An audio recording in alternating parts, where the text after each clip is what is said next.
छत्तीसगढ़ बीजापुर रे काहींकि फेल मारिला पुलिस और सुरक्षाकर्मी ऑपरेशन माओवादी अंबुश रे केमिति फसीगले जवान। सबुठारु बड़ कथा हेउची माओवादी अंबुश को भांगिबा सत्वे केमिति जवान को घेरी नरसंहार करने को समर्थ हैला लाल बाहिनी। गत एप्रिल 3 तारिख में छत्तीसगढ़ बीजापुर जोनागुड़ा रे होइतिबा पुलिस माओवादी गुली विनिमय रे केउठी रहिला त्रुटि एबे एहार सत सामना को आसीची। गत 5 तारिख में केंद्र गृहमंत्री अमित शाह बीजापुर में पहुंचवा बेले ऑपरेशन रे सामिल सुरक्षाकर्मी आलोचना करथिले। एही समय रे जवान माने ताकु पूरा घटना जणाइथिले।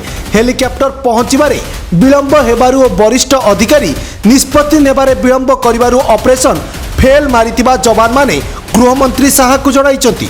उल्लेखयोग्य किछि दिन तले छत्तीसगढ़ बीजापुर ठारे सीआरपीएफ जवान और नक्सल मध्य गुली विनिमय होइतिला।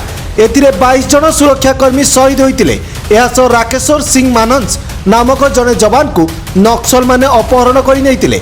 नक्सल कबल रे राकेश्वर 5 दिन रहिबा परे सांबादिक और अन्य 2 जन मध्यस्थीक सहायता रे नक्सल माने राकेश्वर को मुक्त करथिले। किंतु सबु परे एबे सामना को आसीची बीजापुर रे काहेकि फेल मारितिला operation. Bureau report the comment times.